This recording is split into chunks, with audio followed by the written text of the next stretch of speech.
Receptive language skills, sometimes referred to as listener skills, are listener behavior in which a directive from the instructor evokes a particular response on the part of the listener. In contrast to expressive language, in which the individual would be expressing words, receptive language involves the listener receiving language and then following directions as a result. Receptive language skills are extremely important as they allow a child to follow a verbal directive, which is how the majority of skills are taught in a real-life setting. In receptive skills training, the antecedent would be a verbal stimulus, and the consequence would usually come in the form of verbal praise or some other reinforcer delivery by the instructor. For example, if a teacher delivers the instruction, "touch your head," the child would touch their head as a result, and the teacher would deliver verbal praise or a tangible reinforcer. Some examples of receptive instructions include touching objects or body parts, sorting items into categories, and following 1- and 2-step directions. In the next video, we'll examine several examples of listener receptive skills. Let's take a look. Prerequisites needed for teaching receptive skills include the ability to maintain the learner's attention, as well as any motor or academic skills needed to complete the specified action. Here, we will see a sequence of receptive skills being practiced by a child with their teacher. Do you want to work for Bubbles? Yeah. You do? All right, let's work for Bubbles. All right. Are you ready? Wait. Good. Give me 5. Good job giving me 5. Hey, Duncan. What? Touch your head. Good job touching your head. Touch my head. That is my head. Very nice. All right. Here we go. Duncan. Touch A. Good job touching A. You did it. Very nice, buddy. Good job. What do you want? Bubble. All right. Good job. I'm Bubbles. Ooh, you want to work for more Bubbles? Yeah. All right, we can do that. But I don't want a bubble. You don't? want a bubble. I don't want a bubble. You want to blow them next time? Yeah. Okay. Duncan, stand up. Good job standing up. Stand up again.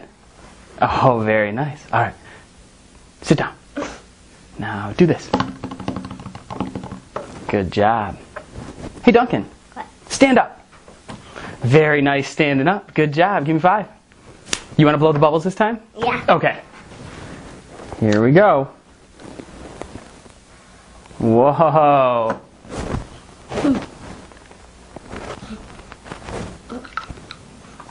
Good job.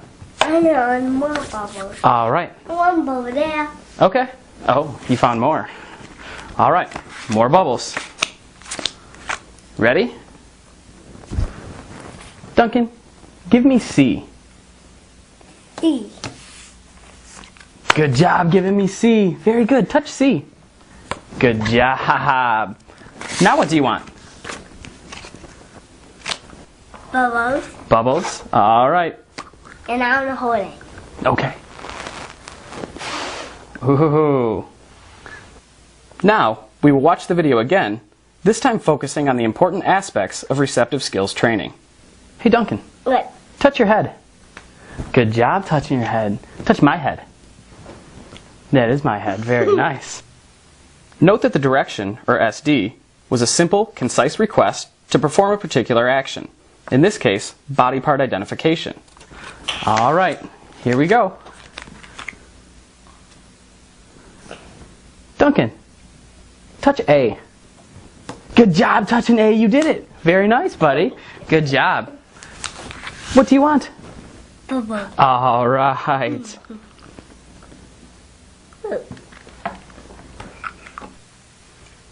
We can see here that immediately following the trial, the instructor removes the flashcards from the table. This is referred to as clearing the field and should be done following every individual trial. Leaving the cards on the table or switching out only a portion of the array can serve as a prompt and may affect the outcome of the following trial. In addition, we must also ensure that there are no distractions or other stimuli in the area when presenting the next trial. Duncan, stand up. Good job standing up. Stand up again. Oh, very nice. All right. Sit down. Now do this. Good job. This is an example of a simple one-step direction. The ability to understand and follow simple directions is a critical skill, as children will be instructed to perform different types of actions at school, home, and other environments on a daily basis. All right, more bubbles. Ready? Duncan, give me C.